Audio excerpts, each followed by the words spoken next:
Okay, welcome to this webinar about the Signal Store. If you are wondering why this environment here is a bit cozy, the reason is I'm currently in Berlin. I'm doing my last workshop of the year, and yeah, that's why I'm currently in a hotel room, which looks a bit like this. It's also already dark outside, so it's really ridiculous how fast we get the sun away in times like this. But I think nevertheless, we can get started with the webinar and with the main topic of today, which is the NGRX signal store. Okay, here we have Inception, and here we can get started. So you already know that with Angular 16, we've got this new reactive primitive called the signal. And a signal is nothing else than a value that, or an object that holds a value. And we can read this value. We can even update the value. And this is where reactivity comes into play. We get notified when this value is changed. At least we can get notified in some situations. And now the big question is, how does all of this influence our state management? I think in most of the applications, we have state management is a real vital part of everything. It holds everything together. It connects the backend with the front end. It is some kind of linchpin. And so this question is quite important, obviously. Yeah, and for this question, I want to provide a nice answer today. And this answer is about the NGRX signal store, the new store the NGRX team is providing. We start with 3+N flavors of the store. There are several modes of using it. I just call them flavors. Then we go on with RxJS interrupt because RxJS does not go away, and there are several scenarios where we really need it. We talk about managing entities, and we talk about custom features. And this is the most important part of this whole webinar, implementing custom features, covering different use cases we have time and again. For instance, this allows us to implement a CRUD use case, including undo redo with about 7 lines of code. At least when it comes to the store part, with just 7 lines of code, we can implement a store for such a CRUD use case, which is really ridiculous, isn't it? Yeah, and I think this is the most important aspect of the signal store. Everything else is nice, but everything else can also be done in other ways. However, this design around custom features is really, really an awesome thing. So stay tuned for this last part of the presentation where we bring everything together we've talked about so far and implement a custom feature on top of it. Okay, let's get started with the flavors of the signal store. The first flavor is the most lightweight one. It's just using signal state, not signal store, but signal state.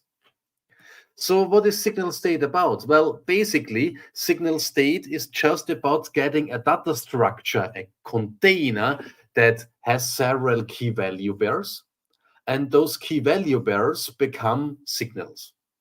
That means we don't need to implement those signals by hand. We just get them out of the container. And in addition, those signals are read-only. And normally you want to have read-only signals when performing state management. Because not everyone should be capable of modifying your signals. If each and every part of the application would be capable of modifying your data structures, you really have an issue, because then someone will write some mess into your containers, and yeah, this will lead to an unexpected application behavior. So here we get signals and read-only signals out of the box just by providing key value pairs. And of course, sometimes you need to update your state, obviously, and for this you can use batch state. This helper function gets the state container and it batches some values over the values in the container. Here I'm batching over from and to. The important thing here is this is just a partial state. You don't need to provide all the keys time and again, just provide everything you want to change and Bob's your uncle. Instead of this, you can also provide an updater, which is just a function here in the form of a lambda expression, taking the current state and projecting it to a new state, at least to a new partial state that is one more time batched into your container. In this case, I'm just switching out from and to because sometimes I have to fly back home again, you know. This was the first flavor, the signal state. Just a simple container you can use in your own services. The second flavor is the more powerful one. It's signal store, which is the name of a function, but also of the whole concept. And this function gives you a signal store, which is basically just a service providing signals. So here we already get a service out of this function. I know this looks a bit special. Yeah, I feel you, because normally we don't have functions creating classes and services. However, in this case, this is what we get. We get a class, which is a service, and this class, this service can be registered with Angular. For instance, by providing it in root, or by providing it somewhere else on a component level, for instance, or on a routing level, or even when bootstrapping your application. So the nice thing about this signal store is when we have implemented it, when we have created it, we can enrich it step by step by pre-existing features. One of those features is with state. With state defines additional key value pairs that become signals, properties with signals in your store. And then we have something like with computed, with methods, with hooks, which gives you additional characteristics. For instance, with computed, define some computed signals, signals that are derived from the state you defined above. With methods, define some methods for your store, methods modifying the state, but also methods triggering side effects. So in this case, the method can do both, which is quite different to the classic NGRX store, where side effects are encapsulated in effects and state modifications are encapsulated in your reducers. In the signal store, you use both, or you use methods for both. And then we have hooks in the sense of lifecycle hooks, which are just methods that are triggered on specific points in time. They are invoked by the store. For instance, there is an onInit hook that is invoked when the store is initialized, and there is an onDestroy hook invoked when the store is about to be destroyed. So this is more or less what you can do with a constructor in traditional programming, in traditional OOP, and a destructor when you think about C++ or something like this. Okay, cool. Enough for the theory. Let's have a look into an example for all of this. For this, I have prepared a simple example here. This one. And this simple example is about searching for flights. Sometimes it's about finding flights. And we can delay the first flight. This is for the union so that they can increase some pressure when discussing about loans. Yeah, this is this example. It's as simple as possible, but also as complex as needed to show all the concepts I want to show you. If we dive into the source code of this, we see here a flight search component. And this flight search component, let me just double check something. Okay. And this flight search component has a flight service that is used to access the flights from the backend. And everything I want to data bind is already a signal. My search criteria, my flights, my basket containing all the selected or deselected flights. In this case, flight 7 is selected, flight 8 is deselected. And I have some methods operating on those data structures, like update criteria, which is operating here on the criterias I've changed. Every time someone is changing the criteria in there, then I'm getting this method called, and this method is just updating my signals. At least in this stage of the implementation, it's directly updating the signals. Later, it will be used to update the store. Then we have update basket, which is just updating my basket structure. It is cloning the original basket and adding a new key value pair with flight ID and selected, like 20 true, 21 false. Search is also talking to the flight service. It gets some flights from the backend, and those flights are then put into my signal here. And delay is delaying the first flight. One more time, the whole flights array is projected to a new flights array. We are exchanging the first flight. It's almost a clone of the first flight, but we update the date here. We just update it by 15 minutes. We are increasing it by 15 minutes. And besides this, we are also adding everything else. Everything beginning with index position 1 is just added because we don't want to touch it. This gives us a new array with a new first flight, and everything else is copied over. Yeah, so this is the implementation I have currently in my project. If we look into the template, we see, well, I'm just data binding my signals. I'm data binding from, I'm data binding to, and here I'm data binding the flights when iterating them.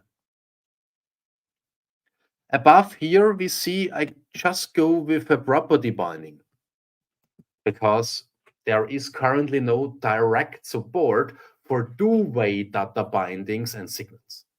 The Angular team will work on this, yeah, they are aware of this and it's already on their list, but currently there is no direct solution for two-way data binding. One thing you could do is you could, as always, combine a property binding with an event binding, and then here this event binding could just write back the value. That's completely possible, and this is, as you might know, exactly what the two-way data binding is doing, the banana in the box syntax.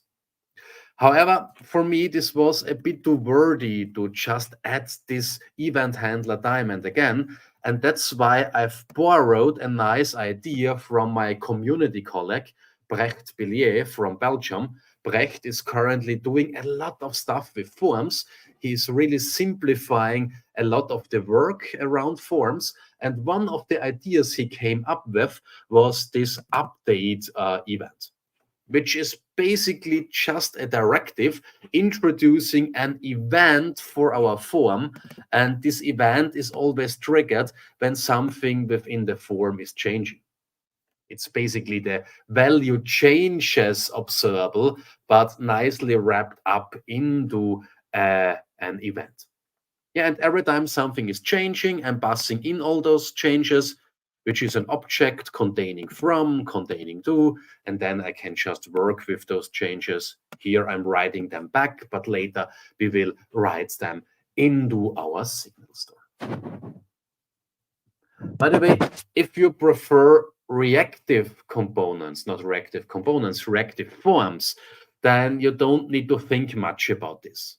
In this case, you already have your data structures like the form group and the form control, and you can batch your values into them, and you can also hook up the value changes observable to get notified when something is changed. But for template-driven forms, this idea Brecht came up with is really nice. Okay, cool. This is the current state of my implementation. And as you have seen, currently the whole state lives inside of the component. And this is something I want to change now. And for this, I'm implementing a signal store. The first question when implementing a signal store is where to put it. When going with the traditional NGRX-based store or Redux-based NGRX store, then this answer is quite clear, because then you define feature slices. You implement your slices per feature, and some people like the NX team also propose to pull those feature slices down to the domain level, because sometimes several features of the same domain might want to interact with the same state. So with the classic Redux-based NGRX store, it's quite clear where to put it. But when we talk about a lightweight store, then we can put it really everywhere. And NGRX Signal Store is one of those lightweight stores. We can put it everywhere. I would say start as locally as possible and make it more global when you need it. In my case, I've decided to implement my store on the level of the flight search feature. So let's create a new file, and let's implement it on the feature booking, on the booking feature. Yeah. So let's create a new file, and let's call it booking store TS. And as mentioned before, when we recognize we need it a bit more globally, we can move it down to the data layer or to the domain layer so that several features of the same domain can use it. But for now, it's quite feature local, if you want to put it that way. Okay, cool. So let's get started with our booking store, which is just a constant. I also export it. And this constant is created with the function signal store, which comes out of NGRX signals. So the first thing is we need to decide upon whether we want to provide it for root or whether we want to provide it for a given component. As I'm currently on the feature level, I really want to provide it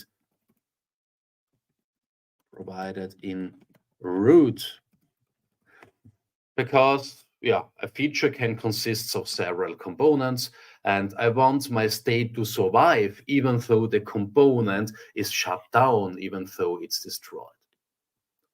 However, if you don't want to go this route, skip this line, and then you can provide this store with this or that component so that it is only visible with this or that component and its children, and so that it is also dying with this or that component.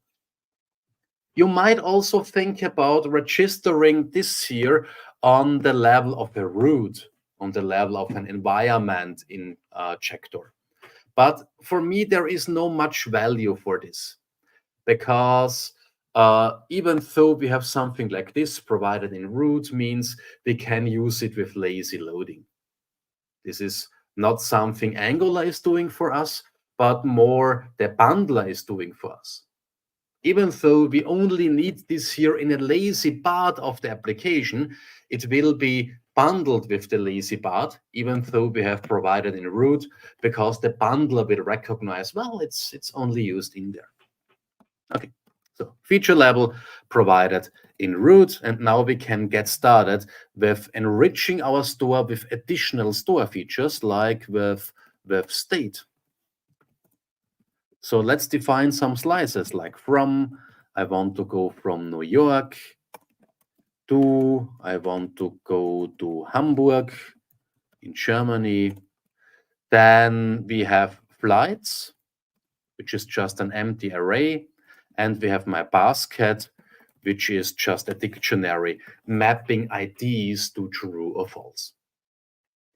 Of course, brackets or curlies does not provide enough type information. That's why we can go with a type assertion here.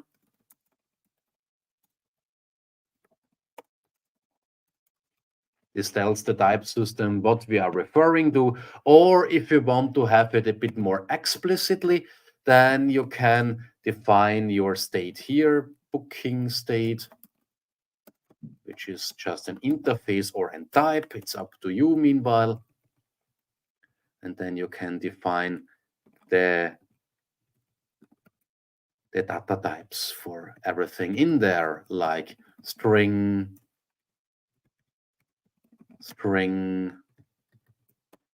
byte array, or record. Yeah, that's a bit more explicit, and it allows you to type your state with your structure. In this case, you can get rid of all of this. So it's really up to you. Recently, I prefer the approach where I don't need to type that much, but I think that's a matter of taste, especially when you agree upon a style in your team. That's perhaps more important, to have a common style in the team. Okay, cool. We have defined our state. Those properties become read-only signals. Now let's go on with computed. And now let's define some computed signals. For this, I'm getting in here the current store, which is everything we've defined so far. And we are returning a partial object with additional computed signals. And this partial object will also be squeezed into your store, or to put it in a bit more nice words, the store will be enriched with it. Okay, so my first computed signal is called selected. It only contains the selected flights, all the flights from here that are also mentioned there with a value of true. And for this, I can totally go with computed, which is a baked-in function that comes with Angular signal implementation. Here we have it. Yeah, Angular core, computed. So let's compute all our flights filtered by F is part of the basket.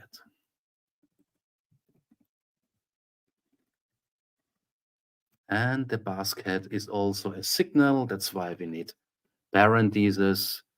So what's going on here? Filter, store, basket. Yeah, on this or that position. Come on. We have the basket.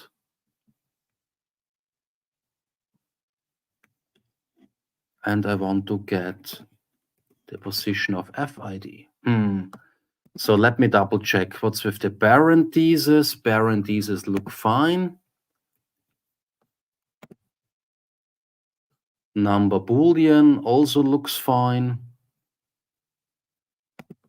What's this here? It's also a number. Computed. Oh, yeah. I think I've seen it. Now we are talking. Yeah. Computed is a projection. I had the projection in the wrong place. Okay, cool. That means we use something that is baked into Angular, nothing special, something that is baked into Angular, like computed, for calculating our stuff we need. And from an architectural point of view, something like this is really important, because quite often we have the situation where we need to tweak the state we have for this or that use case. Perhaps we need to sort it or filter it or combine it with other state properties. And this is what you normally do in here with computed and computed. You could also think about this as about your view model, your model that is intended for one given view. Some views might need something like flights with passengers, and other views might need passengers with flights. And so you can just download the data once and then organize it in this or that way, like you need it here. Okay, this is my first computed signal. Let's also go with another one. Let's add a computed signal called criteria, which is in my case nothing else than a combination of from and to.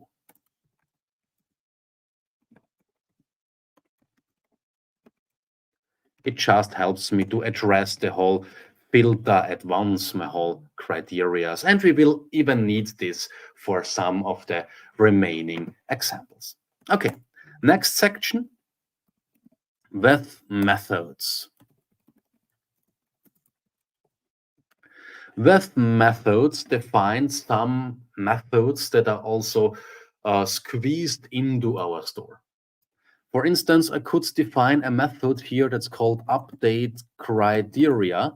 This method could take a criteria object,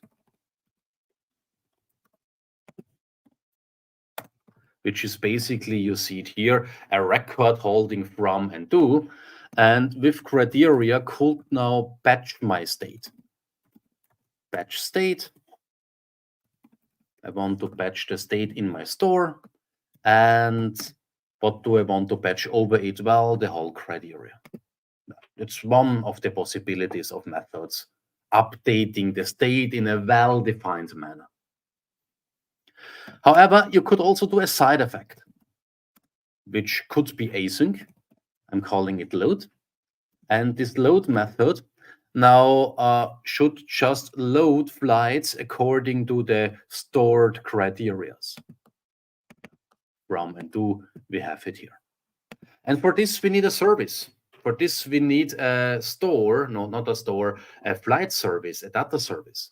So the big question is where to get this data service from. Well, there are several ways to get it, but one way I currently like a lot is just adding here another argument, for instance, flight service. And this argument can get the flight service injected. And you can even break your lines a bit to make this look a bit more nicely. Okay, cool. So let's ask my flight service for some flights. Await, flight service, find promise, and let's pass in store.from and store.to. And after receiving the flights, I'm batching it over my state.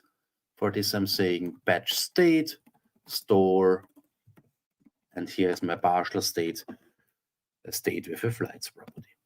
And that's it. So interestingly, and I think I've also mentioned it, a method can do both. It can update the state, something a reducer would have done in a classic NGRX store, and we can do side effects. A good colleague of mine, Michael Eckert-Zickes, also came up with the idea to have two with methods blocks. One with methods block with all the updaters for just updating the state, and another block for the side effects. And this idea is quite smart, because if you define two blocks in a row, only the second block can access the first one, but not vice versa. And so you can nicely separate between your side effects that might also update the state and your updaters that are allowed to go with side effects, that won't get something like the flight service, for instance. It's an idea. It's completely possible with the signal store, and I like it. I really like it because, yeah, it's about separations of concerns, isn't it? Okay, cool. So I think you don't like to watch me typing all the additional methods, and that's why I've prepared some of those methods. So let me quickly go into my folder I've prepared so that I can copy in the missing methods. Yeah, it's nothing I would call home about. It's just about updating the basket data structure with a flight ID and selected true false. And here we have my delay method for the union. Let's also import add minutes, this helper function. And yeah, then everything should be fine. Okay, nice. As you see here, so far we have one signal store with several blocks. One block has state, one block has computed state, one block has methods. That means we have some nice categories in here. And funnily, this is also something you want to do when going with object-oriented programming. However, with object-oriented programming, you just have the convention that you might start with attributes and proceed with operations. Here, it's not just about a convention. Here, it's about defining several categories. So we get this here more or less out of the box. We don't need a linter telling us that we intermingled our attributes with our methods. Okay, cool. We've stayed, we've computed with methods. And let me just add another one, which is called with hooks, which is about some lifecycle hooks. I have on init, and I have on destroy. Yeah, on init, I could initialize my store with some initial data, like with some first flights. For this, I could just trigger the load method. And here on destroy, I could clean up everything before the store is going away. Yeah, just to demonstrate that this works, let me just log something out to the console. Hasta la vista store. Okay. Nice. So we have our store and we have our 4 categories. Now let's use this store in our component. For this, I'm switching over to my flight search component. And here I don't need the service anymore. In an ideal world, we just need to talk to one store. In an ideal world. In this world, in this very world, sometimes we have to talk to several services, but let's make it ideal here. Let's get rid of my flight service and instead let's introduce our store. Inject our booking store. Okay, the booking store has something in store for us, like from, like to, like flights. You see, we are writing a lot of delegation code here. If I was bold enough, I would allow my template to directly access the store. Currently, I'm not bold enough because I want to align with the law of Demeter, which says don't talk to strangers, which means our template should not talk to the neighborhood of our component because the neighborhood might change. Yeah, I think it's also a matter of taste. Currently, I'm quite torn. On the one side, writing delegation code is not fun at all. On the other side, I really like the law of Demeter. I think one more time, you should agree on one style in your team. Okay. Store.basket. When it comes to update criteria, I'm delegating to update criteria. If it comes to update basket, you can guess 3 times. Then we are delegating to update basket. And when it comes to search, then we are delegating to load. One more time, because it's that much fun. Delay delegates to delay. Okay. So I think we also accomplished one of the goals of state management. We have quite a thin component that is easy to test. We just need to switch out the store by a mock store, a dummy store, something like this. But yeah, in general, the component is really slim. Let's look if it works. I want to go from New York to Berlin or to the metropolis of Graz. If you don't know the metropolis of Graz, you should really look it up.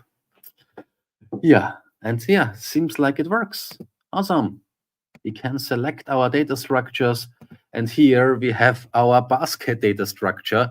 Sometimes I call it the shopping basket for very humble users. Yeah, a humble UI UX for humble people, kind of like it. Cool. So this worked so far quite well.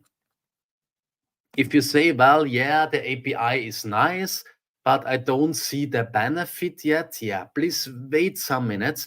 I think starting with the next chapter, you will see some first benefits. And when we come to custom features, you will see the whole power of this API design. So just stay tuned.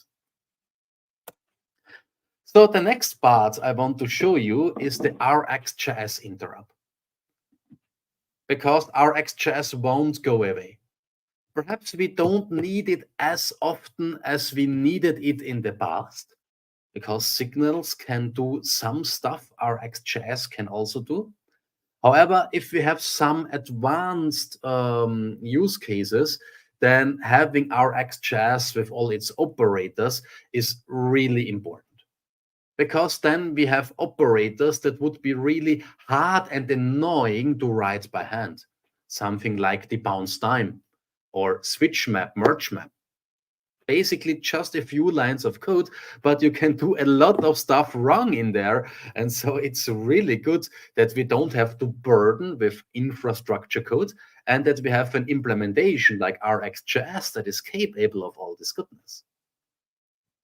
Okay, so the big question is, how can we bridge over from the world of the signal store to the world of RxJS? And the answer is, we can bridge over by defining a method that is a so-called Rx method. And Rx method, and I know this sounds funny, Rx method is a function, returning a function, acting as a method. So basically, it sets up our reactive method. We are typing it, and then in the inside, we get an observable with this type here, an observable of criteria. And this observable, we can now pipe through all the operators that are out there. The bounce time, switch map, and so on and so forth. So you have an example here. I'm filtering it. I just want to search for new data when we have at least 3 characters entered.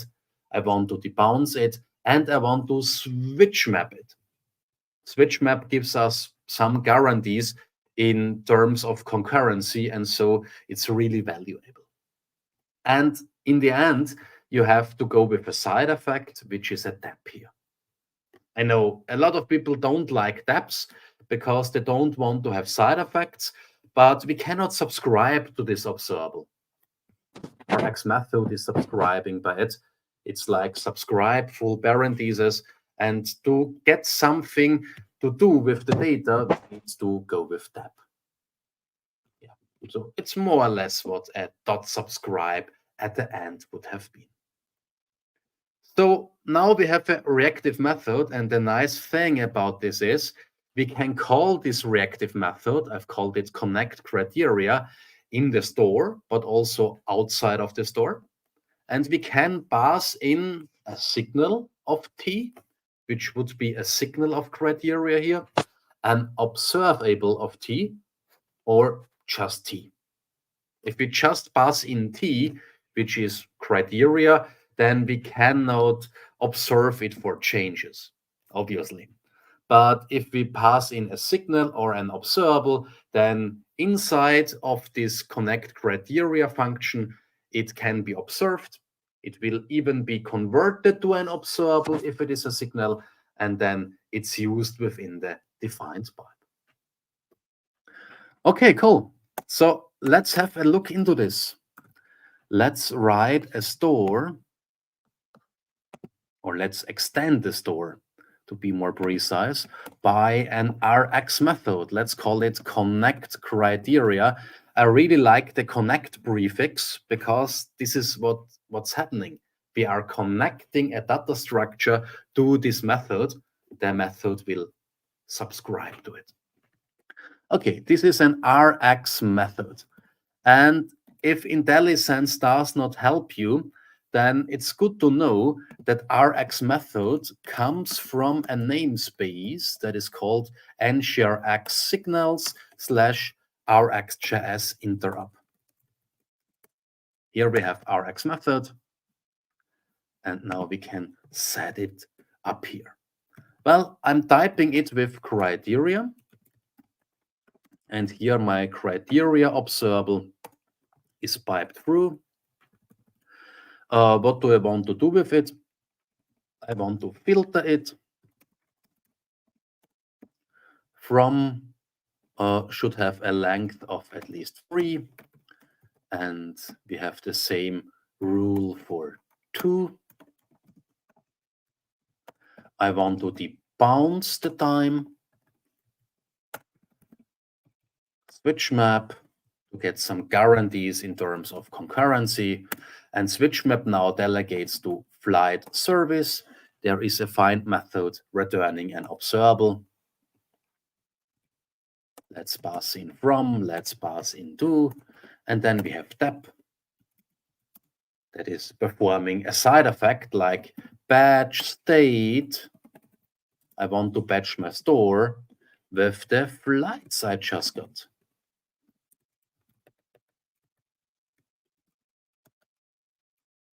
And that's it. So we just go with an observable that is piped through. By the way, you can even shorten this by just passing in this pipe function. This would also work. However, this here is a bit more explicit, so we see at first glance what's going on here. Okay, cool. Connect criteria. What do we want to do with it? Well, I would say I just want to call it in on init store.connect criteria store.criteria. Don't go with full parentheses. This would work. However, this would make your signal to terminate here. That means we don't get a reactive behavior because here we would just read the value out of the signal and pass it once. However, we really want to observe for changes, so we have to pass in the whole signal. Yeah, and every time this signal is changing, we get our logic executed. So let's try this out. Let's go from New York to Vienna, which is Wien in German, or Wern in our local dialect. And now let's go to Graz, and we see after some debouncing, we have a result. One more time, because it's that much fun. I want to go to, I don't know, do we have California? San Diego? San Francisco. Okay, cool. Yeah, debouncing seems to work. And hey, nice. By the way, also the filter works. So if I type into less characters, then nothing will happen. Reactivity. Best of both worlds. Cool. So far, we've talked about 2 flavors. The first flavor was signal state, which is just a data structure. The second flavor is signal store, which gives us a lightweight store. And we also can combine it with reactivity as seen so far, RX method, for instance. The third flavor I've prepared for you is about ready-to-use extensions. The thing is, the NGRX team wrote so far at least one extension, at least one custom features, but there are plans for further ones. And one of those ready-to-use features is with entities, giving you all the data structures you need for managing an entity. It gives you the data structures, it also organizes the IDs, and it gives you some updaters. So you don't need to think about how to update one given entity by its primary key, by its ID. It's done for you. Or if you want to update a bunch of them or delete a bunch of them by ID, it's also done for you. There are out-of-the-box updaters functions that take care of this. So if we go with entities, we get a structure like this here, an entity map that is mapping your IDs to your objects. This is quite usual in state management. It is the first step towards a normalized structure. And such a normalized structure is quite flexible. It allows us to combine everything together as we need it. Accessing an entity by ID helps if you need, let's say, all the flights with their passengers, or all the passengers with their flights. You can just combine everything and look up the next neighbor object with the ID, with a primary key that points to a foreign key, other way around, a foreign key that points to a primary key that is defined in here. And of course, sometimes you want to have an order of those entities, and sometimes you want to calculate just an array of your entities. And that's why with entities is also managing an array with IDs. And out of those two things, the array with the entities is calculated, and also those IDs here define the order of the objects here in the computed entities array. That means you can have both, best of both worlds. If you need to join it together, go with the internal structure. If you just want to have an array, go with this computed array. Besides this, as mentioned so far, we have a huge amount of updaters. Add an entity, add several entities, remove one entity by ID, remove several entities by ID, remove all entities. We even have set and update. So you don't need to burden yourself with this again. And to use it, just call patch state, pass in your state, and one of those updaters. And that's it. By the way, and this is also one of the strengths of the Signal Store, you can define your own property names. If we don't do it, we just get a property name, entity map, IDs, and entities. But sometimes you want to define your own names, for instance, to avoid naming conflicts. Perhaps you want to have a flight entity map and flight IDs and flights, and a passenger entity map and passenger IDs and passenger entities. And this is done with this syntax. With this syntax, you define a collection, and this collection is used to implement some properties on the fly. However, and this is important, this is not about dynamic programming. No. In this case, you are fully typed. The NGRX team is really good at working with the TypeScript type system. And they found a way to tell the TypeScript type system that when we have something like this, there will always be a property flight entity map and flight entities and flight IDs. So it's really statically typed, even though we can parameterize the names of our properties. How cool is that? I will show you this goodness in one of the last examples. I have prepared something that is using this and some custom features. But for now, let's switch to the N flavors. I told you in the beginning, we have 3 plus N flavors. And everything, of course, is wondering what's N about. Well, N is you. N is what you can add to the Signal Store and what you can provide to the community. You can implement your own custom features. Dealing with repeating use cases. And for this, I've prepared several examples. The first one is really simple. I've prepared it to show the concepts. And the others are a bit more powerful, a bit more complex, and they will tell you, well, why all of this is that a great idea, why all of this is that powerful. But let's get started with the simple one, with call state. With call state is basically adding a call state property that tells us whether we are currently loading data or whether the data has already been loaded or if there was an error when loading data. I've implemented it once, and now I can hook it into the store just by calling with call state here. Okay, let's have a look into an example for this. Let's create a new file.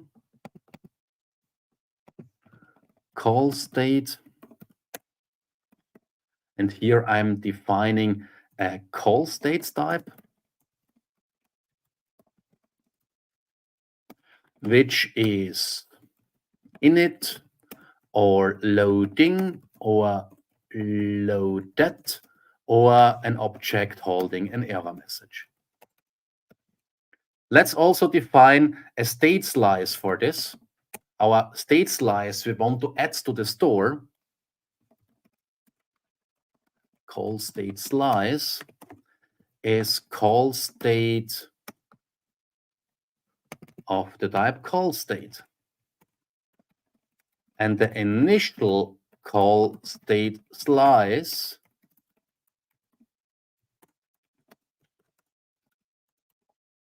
is, yeah, I think init works quite well here. Okay, cool. Now let's create a feature that is adding this slice to our store. A feature in this sense, a custom feature, is just a function, and this function by convention starts with, and then we can add the name of the feature like call state. And I'm returning something I'm setting up with signal store feature. And signal store feature can now group existing features to my custom feature. For instance, I could group with state, defining my initial call state slice, or I could add some computed signals.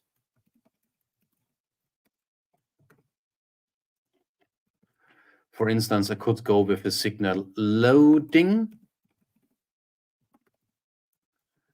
telling us if store.callState equals loading.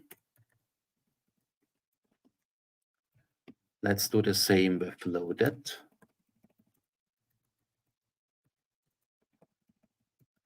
And let's do the same with error. In this case, I'm just returning the error or null if there is not an error. Store.callState. And if type of value is an object, then there are not that many possibilities, obviously. Then it needs to have an error property. And this is what we return. And otherwise, we are returning null. Okay. So I have introduced some state and some computed state. Now we also need some updaters. And honestly, the user, the consumer of this custom feature should not know about our internal structure. It should not know about having to deal with a call state property. I mean, in this case, it's quite easy. There is just one sole call state property. But if we think about more complex features, they really should not know about the internals.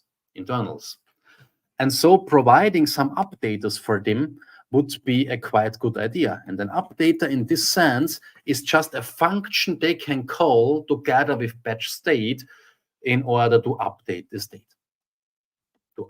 state. In a well-defined way. So let's call the first one set loading. It's returning a new call state slice.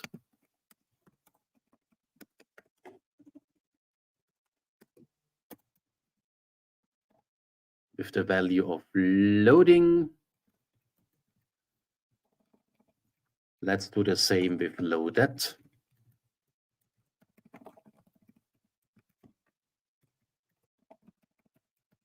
And then let's do the same with set error. I'm taking an error and I'm putting it in here. Nice.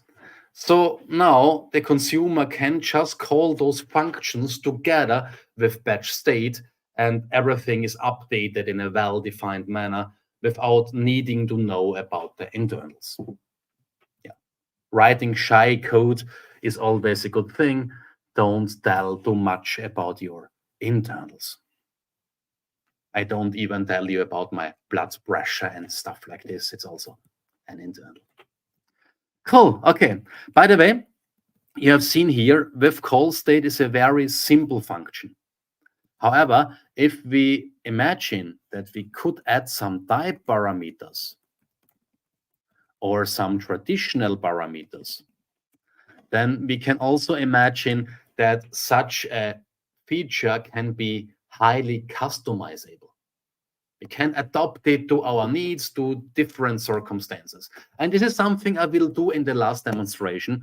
But in order to get there, first of all, we need to get started with a simple feature, step by step. First, we need to bake the birthday cake, and only then we can put in the candles into it, not vice versa, step by step. With call state. So let's move over to our store. And here, before with methods, I call with call state. And now I can use everything the call state defines inside of my methods, for instance, inside of connect criteria. I could say, well, before we start searching, I'm batching the state. I want to tell the state, hey, we are loading now. Set loading. This is how you use this updater. And after loading, when everything is fine, you can say set loaded to set the call state property to load that. And if you don't want to have two tabs in a row, you can pull this guy up here. I think it's also here a matter of taste, but the thing is, batch state gets one store and an infinite numbers of updaters that are executed in a row. In this case, you can get rid of this line. Okay, cool. Let's also have a look into our store from the components perspective. Now we should get a loading property. Yeah, we also have a loaded property and call state. So let's go with loading. Let's jump out to the HTML. And now here we can create our loading indicator. Let's use the new syntax for this. If loading returns a value of true. And to make it a bit more fun to watch this loading indicator, I want to delay my load method a bit.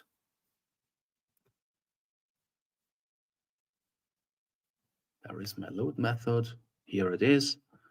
So let's add a delay here, 7 seconds, so that we can enjoy this beautiful loading indicator. Loading, yeah, this is the initial load.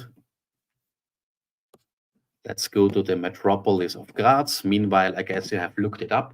Loading, hamda, and after 7 seconds, we should get our Graz results.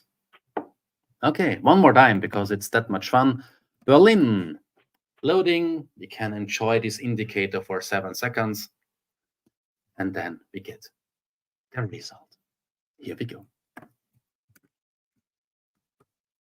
Okay, cool.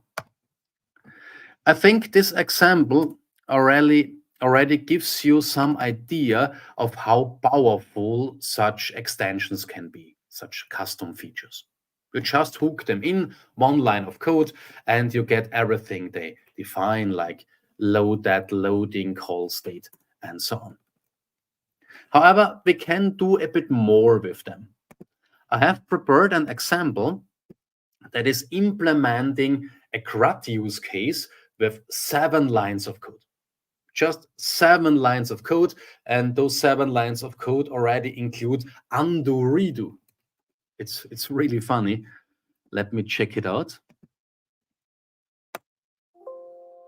Force checkout, yeah. Everything is good.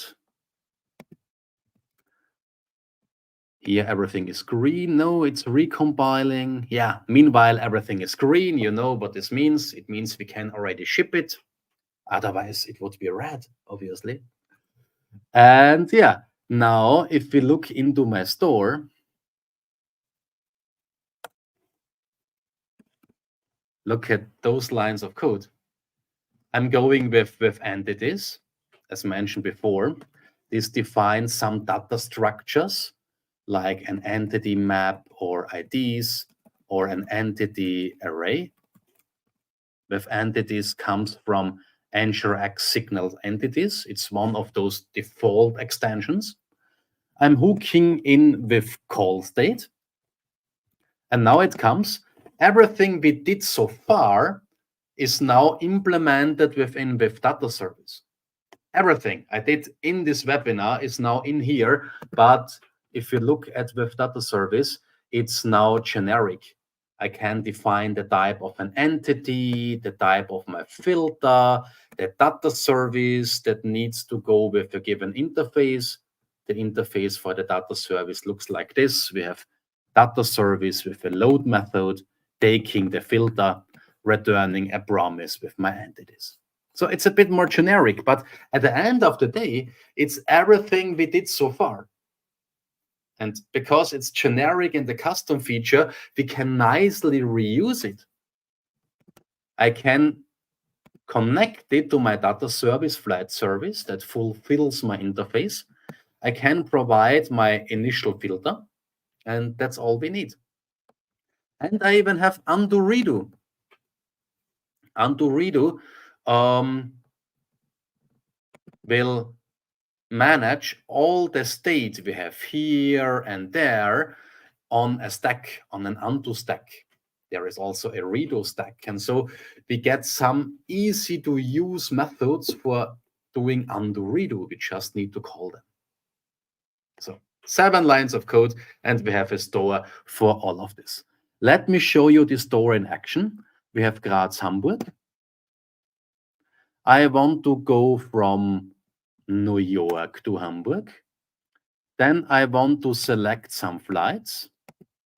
And here I'm adding 1, 2, 3. And now look at this. Undo, undo. Oh, it's broken. No, it works. Undo, undo, undo. Graz. Undo, redo, redo, redo. 1, 2, 3. I did not look at 1, 2, 3 before. It indeed worked. Let's do it one more time because it's that much fun. Let's click undo and you will see the 3 disappear. Then the 2 is disappearing. Then the 1 is disappearing. Then the selection is disappearing or reappearing. So much fun. And then I get the former search result. So we can do undo, redo. We can do some time traveling in here.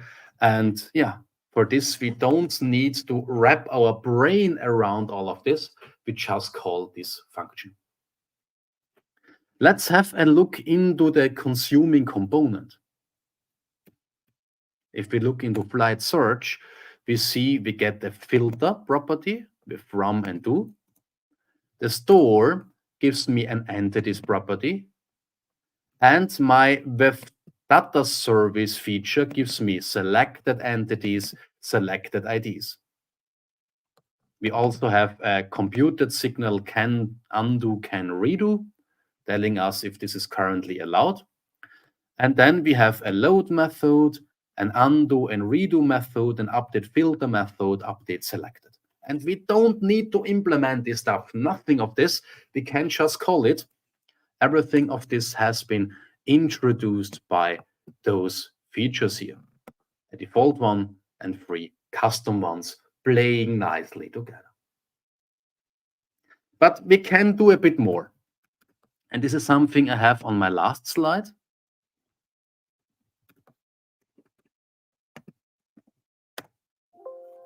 Force checkout, yeah. Here we have the same, but now I can define property names. I can say, well, in order to prevent naming conflicts, let's not call this here call state, but flight call state. And with entities, this baked-in feature is doing the same. Honestly, I've borrowed the idea of this implementation from with entities. And so we get flight entity map and flight entities and flight IDs. And we have the same with the data service and the collection flight, giving us flight selected IDs or something like this, or selected flight IDs. I don't remember anymore. So this name is squeezed into everything. And with undo redo, we can define that we want to do undo redo for several of those collections. So the nice thing about this is we get dynamic properties, but it's also strongly typed. It's also strongly typed. If we look into the component, here we have selected flight entities.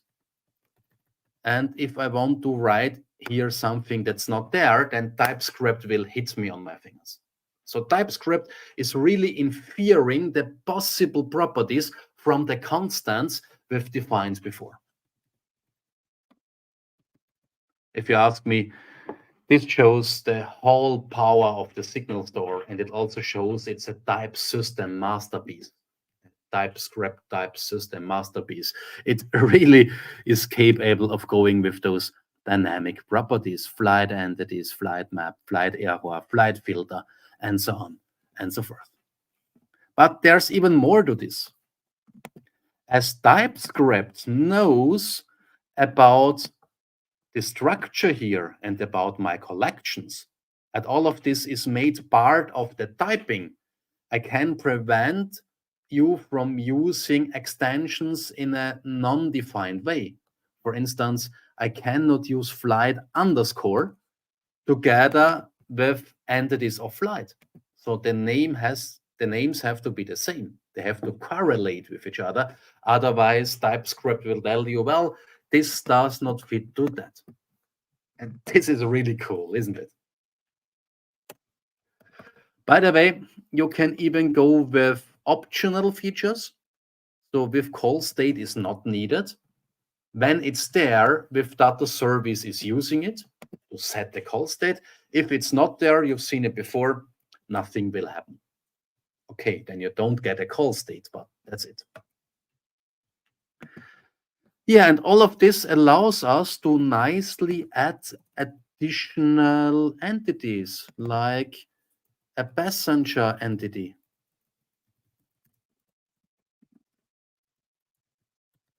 Let's say it has a property first name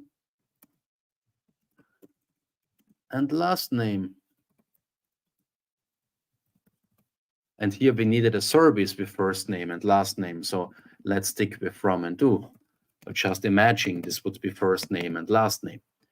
And yeah, so when moving to our flight search component, we automatically have passenger entities, passenger entity map, passenger filter, passenger ID, load passenger entities, and so on and so forth. It's really ridiculous how easy it is to set up such a repeating use case with some custom features and the signal store.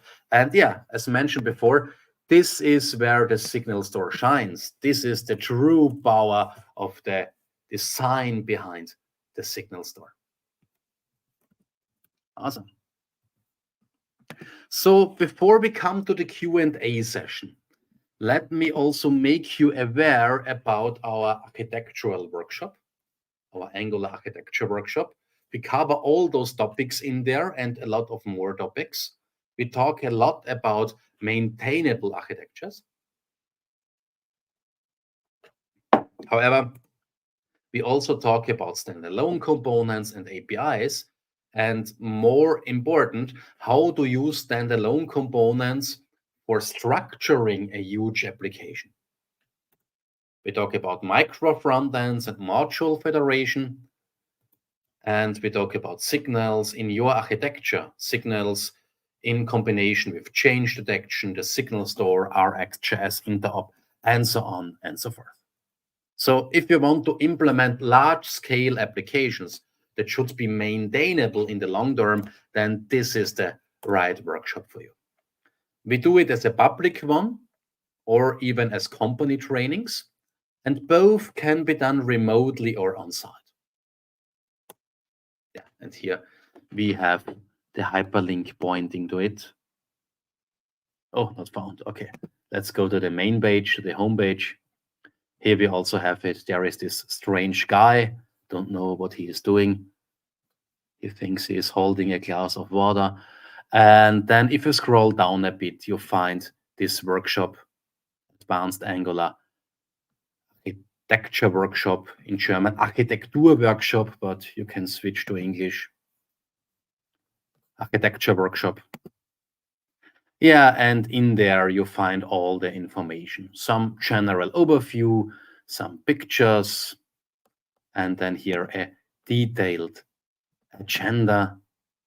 And down there you can book it for the next possible date. By the way, the next date is in March, but until the end of this week, we have an early bird discount, a very early bird discount. So save your tickets now to get this discount. By the way, it's US friendly, which means for East Coast people, it's in the morning. For European people, it's in the afternoon. So it's quite nice because you can use the remaining part of the day for your daily business. Yeah, and if you want to inquire a company training, there is another button here. Okay, so watch this out. Cool, let me come to a conclusion before we proceed with the Q&A. What did we see so far? Well, we have seen that the Signal Store is really lightweight. It's really lightweight, but it's fully signal-based and highly extensible.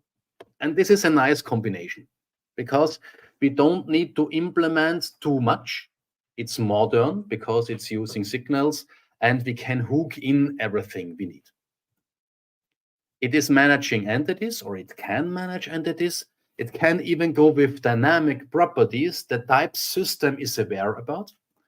And yeah, we can implement strongly typed extensions. So this is really cool. And now I'm also curious about the questions you have entered into the chat. By the way, here is my contact data if you need it. Okay, cool. Let's have a look into the chat. What do we have here? Boy, a lot of statements.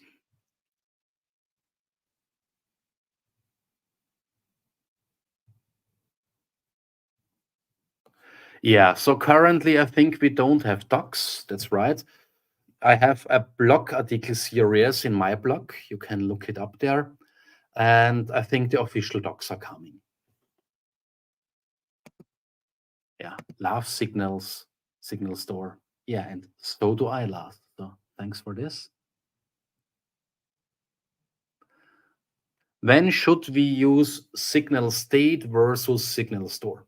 Well, honestly, originally, I was quite a fan of Signal State because it's simple and it allows me to wrap up everything in my own service.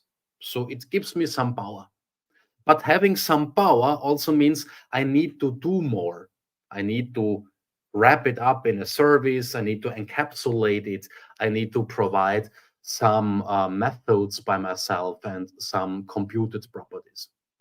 And this can be automated with features and custom features when going with the Signal Store. And so currently, I'm really preferring the Signal Store. Yes, the API is a bit more functional, but we all know we are creatures of habit. And if we work with it for 1 or 2 days, then it feels quite natural. So currently, I would really focus on Signal Store. This is why I did not even do an example here with Signal State. It just was on the slides. Is this all already available in the latest stable versions? Yeah. So if you go with Angular 17, you have a stable version of signals. And if you go with NGRX 17, then you have at least a developer preview of the Signal Store. So little tiny aspects might change. But if you start with it today, then you have a head start. And then hopefully, if something changes, it won't be that difficult to adapt to it. Otherwise, you would start with something else, and then you have to migrate fully to the signal store once it arrives. But yeah, currently it's developer preview. That means it's pretty stable in terms of runtime stuff, but the API might change a bit. But it's not beta, it's not a preview version, it's really highly tested. But yeah, API might change a bit.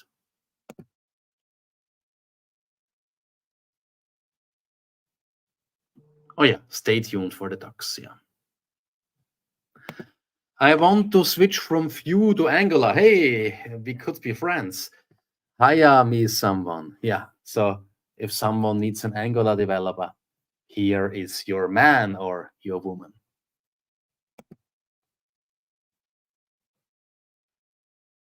Oh yeah. Yeah, looks like the NGRX component store is now redundant, don't they? Well, yeah, the signal store serves a similar purpose. The main difference is it's highly extensible. It has this extension mechanism we also find in other lightweight stores like the Elf store or Akita, something like this. So honestly, for new projects, I would not go with the component store. For new projects, I would go with the signal store, or if I need the reduxy behavior, with the traditional store. However, if you have the component store in place, you don't need to panic. It really works well. It's nicely maintained. It has even been updated for signals, so stick with it. When it comes to the level where to use the store, I would say on first glance, the signal store is on the same level as the component store. It is great for having local state. However, if we look into other communities, then we see that even there they use lightweight state management for global state. Just pull it down to a more global folder of your application and reference it. As always, we should start as locally as possible and then pull it down if we need it a bit more globally. And so I think the signal store can also be used for global state management, and having some nice extensions also help here. Perhaps we implement an extension for eventing so that we get back some of the benefits of the Redux-based store. Just one idea.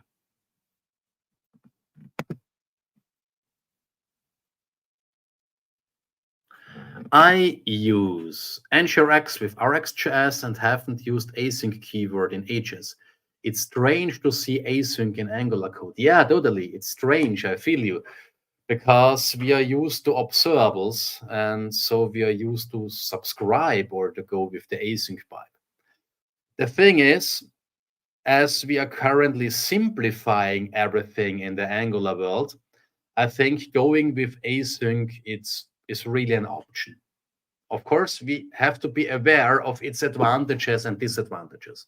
The advantage is it's really simple to read. It's straightforward. The disadvantage is it does not give us any guarantees in terms of concurrency. So if you need a switch map or a merge map or some of the other flattening maps, then observables is the better choice. But also here, if we look into other communities, they use it quite heavily. So why shouldn't it work in Angular? Just be aware of the consequences.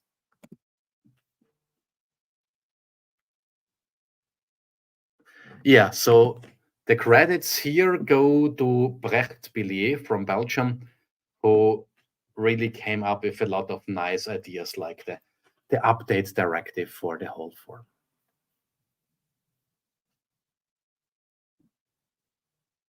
Oh yeah, I remember this part of the live coding. So thanks for the hint.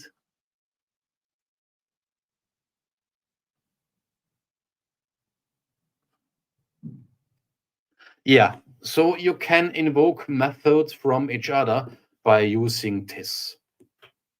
Just use this dot neighbor method name, and that's it.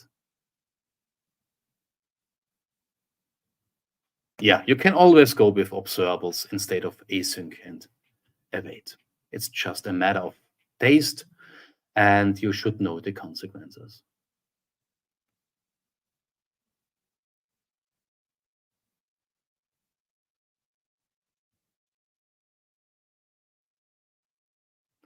Well, yeah, the async is just syntax sugar for dealing with a promise. So at the end of the day, you get a promise chain, at least when you compile it down to all the JavaScript. It's just a nice syntax that prevents you to use handlers, the ten handler, the catch handler with promises.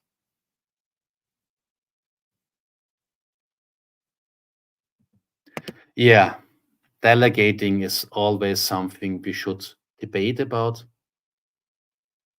It has advantages like encapsulating, but also disadvantages like having to write a lot of stuff. Yeah, it can be a replacement for the real NGRX store if you don't need the Redux idea. So if you say, well, I already have the Redux-based store in there and it works nicely for me, stick with it. But if you say, well, I have Redux or I had Redux in the past, and I'm not sure if I really used its advantages, then you might think about or at least consider to move over to a more lightweight solution, which is also the case in other communities. They have Redux, but more and more they use lightweight alternatives.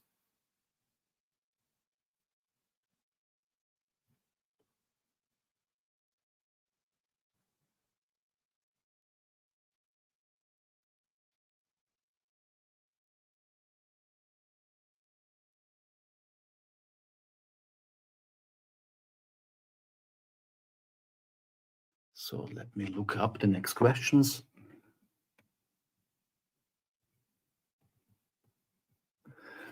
You indeed saw three plus N flavors.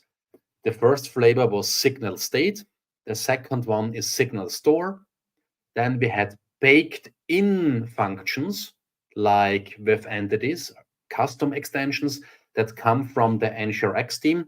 And then you have your N additional custom features you might want to add.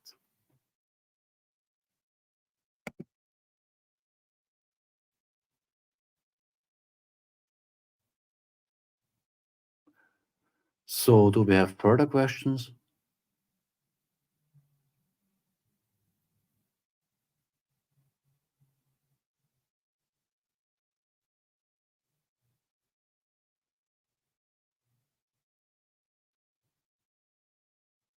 Okay.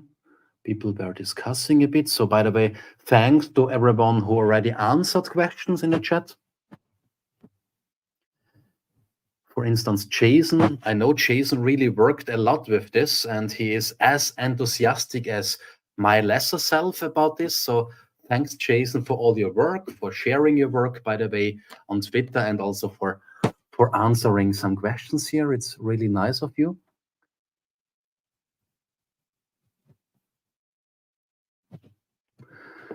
Yeah, so if you love our XJS, then you can totally stick with it. I think sooner or later, for the last mile, you will switch over to Signals because Angular gets more and more features based upon signals for improving data binding, like local change detection or change detection for just a part of your component.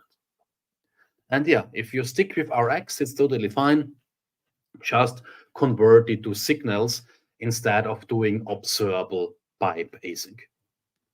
If you start with a new project and if you don't like RxJS that much, you can start with signals and switch over to RxJS when needed.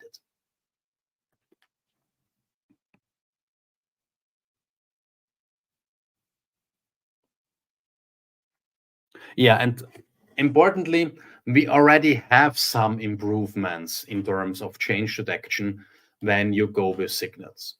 So Angular got some improvements with Angular 17. The change detection is now more local in some circumstances, and they will go on. So if you look at all the commits, you see they are actively working on improving change detection on top of signals.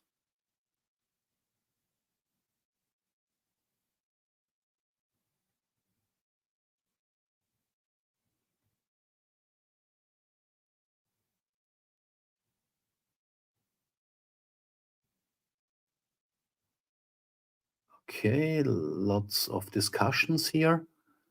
So one more time, thanks to everyone who already answered questions.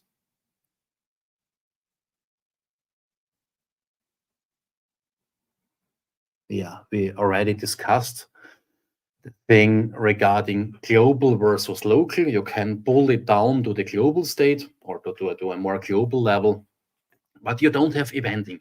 You don't have Redux. So if you need this Redux pattern, then you should stick with the Redux store. If you don't need it and if you want to go with something more lightweight, then it's totally possible to have a more global service acting as a signal store.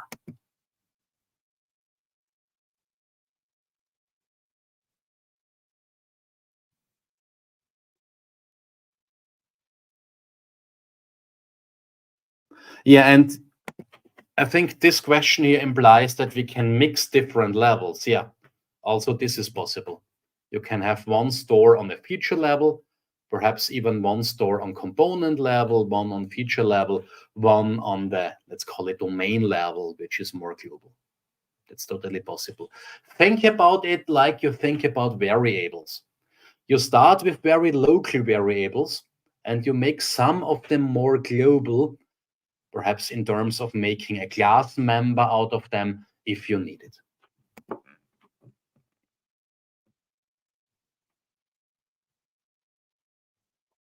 Okay,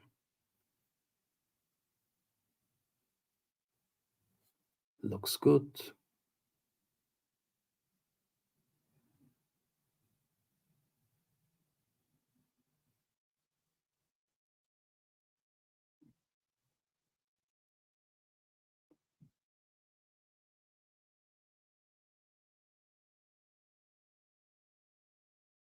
Okay. Yeah, I think this is an important aspect of the design of the signal store. We can extend it, we can enrich it with features without needing to go with inheritance. Finally, we also played around a bit with inheritance, but it does not feel right, and it's also not that powerful as composing several different parts. Perhaps it's different if we use inheritance for implementing mix-ins. You know, in a dynamic language, there is a gray zone between inheritance and mix-ins. Then it's perhaps a bit differently, but this design is really smart and it allows you to enrich your stuff little by little.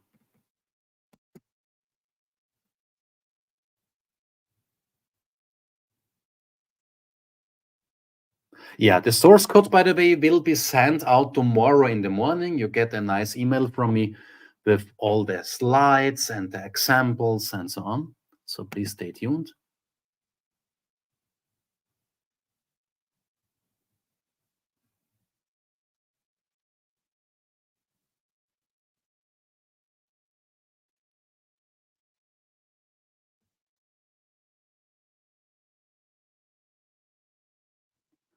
Okay, people were discussing.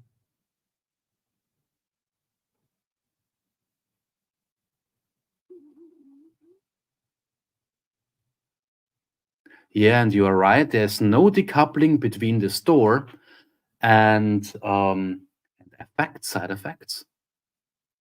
So this is one thing the traditional Redux-based store gives you. Oh yeah, so the internals of the undo redo implementation, yeah, I will send it out. You get it tomorrow in the morning. Um, It's a bit more complicated, but if you go through the source code line by line, you'll see what's going on there. You should see what's going on there. Can computed signals in the with computed method be used for creating further computed signals within? Yeah, that's possible. You can put them together like matryoshka puppets.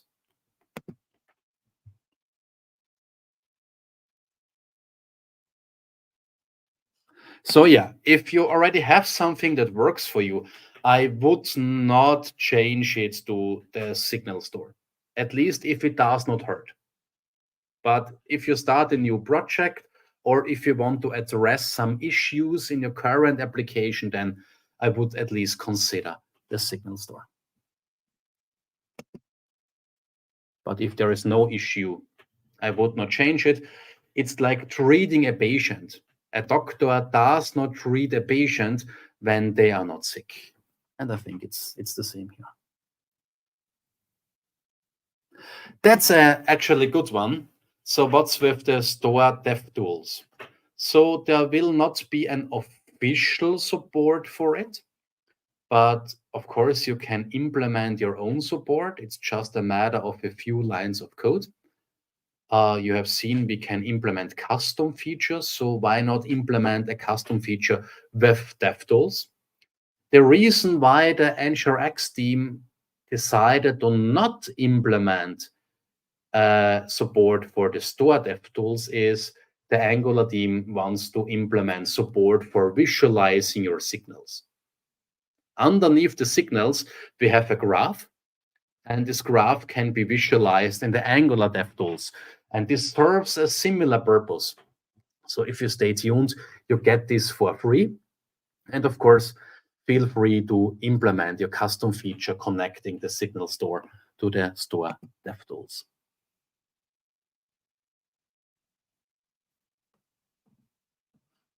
Oh yeah, that's also a very important question. Can I chain together several stores? And yeah, it's possible. It's really possible. However, I would avoid chaining together stores on the same level. Because if A calls B and B calls A, then you have a mess. Then you have a cycle, something that's nicely prevented by the Redux-based implementation. But if you have a feature level store and a global store, the former one could call the later one. In this case, we don't have any cycles if just a more local one is calling a more global one.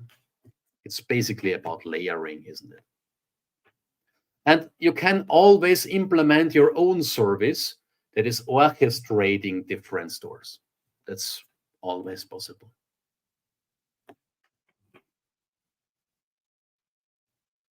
Yeah. Error handling could be a nice extension for the next episode. Yeah.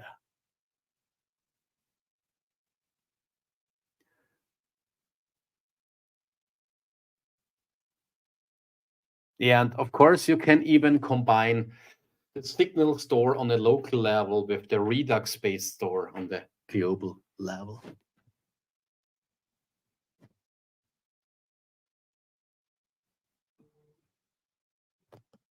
Yeah, what happens to Affect? Yeah, the thing is, Affect is currently still in developer preview. The Angular team put it back into developer preview. I talked to Alex from the Angular team, and he told me they discovered some edge cases and they need some time to find ways to deal with them. But he does not expect that effects will change a lot. You can use them nowadays inside of your store, for instance, in on init, or even my undo redo implementation is using effects because I need to observe the changes and put everything on the redo stack if something changed. So you can use it, uh, but yeah, they are currently still in developer preview. And if you go with RX method, there is one less reason why to use it.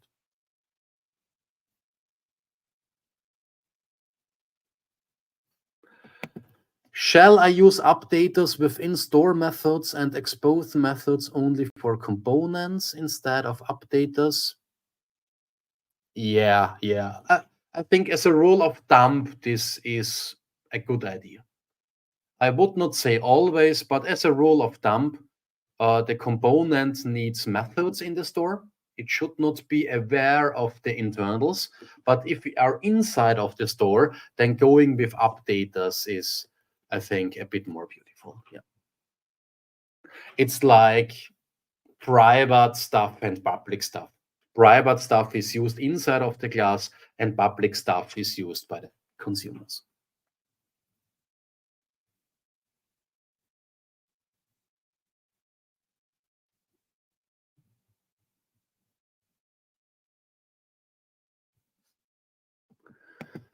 Well, which advantages of Redux are most important to you in large projects? Well, I think it really depends.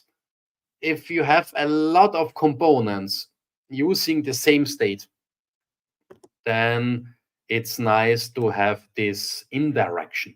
So providing an indirection, a level or several levels of indirection is one of the advantages of the Redux-based store.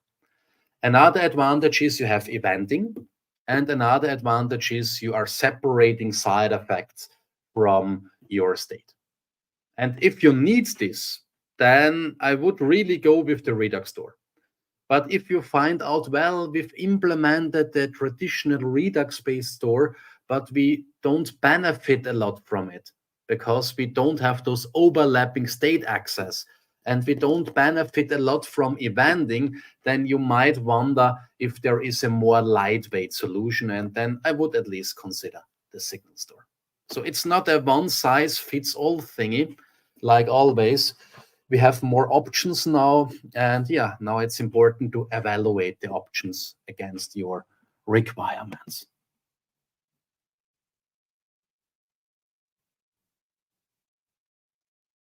Yeah, you can totally go with effects.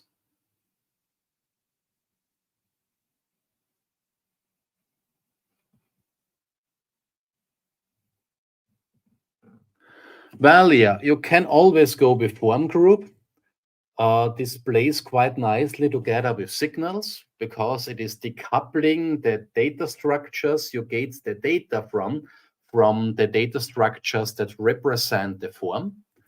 But it's also possible with template-driven form. So both works. Both works. Yeah, I will post my examples.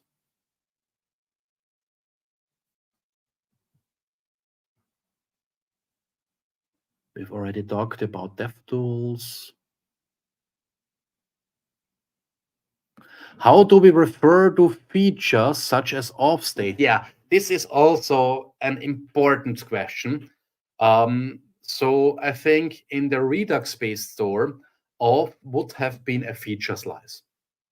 Perhaps even global state or a feature slice. But at the end of the day, there is not a big difference between state you provide globally or state you provide within a slice. And now with the signal store, as a rule of thumb, each and every feature slice becomes a store of its own.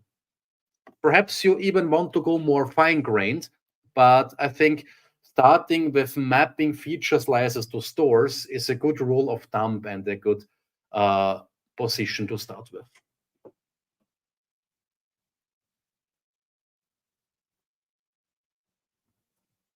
Yeah, of course, it can be used with GraphQL or any other backend. The recording is also sent out tomorrow. By the way, the link here that leads to this live transmission is also the link that will lead to the recording.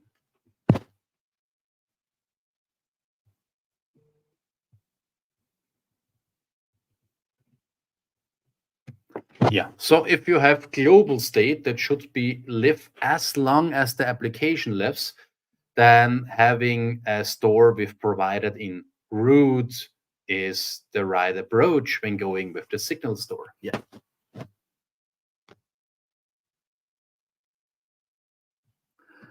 Well, the question is how can we implement our own integration into the DevTools? If you look into my store, into my blog, then you find several blog articles about the Signal Store, and two of them are about implementing custom features. So I'm putting it here, blog. And I think if you look at those custom features, you should get an idea how to implement your own custom feature that connects the Signal Store to the DevTools. And by the way, if you do it, please reach out to me on Twitter. I'm happy to share your work with the community, because I think this is one of the most important things about the Signal Store.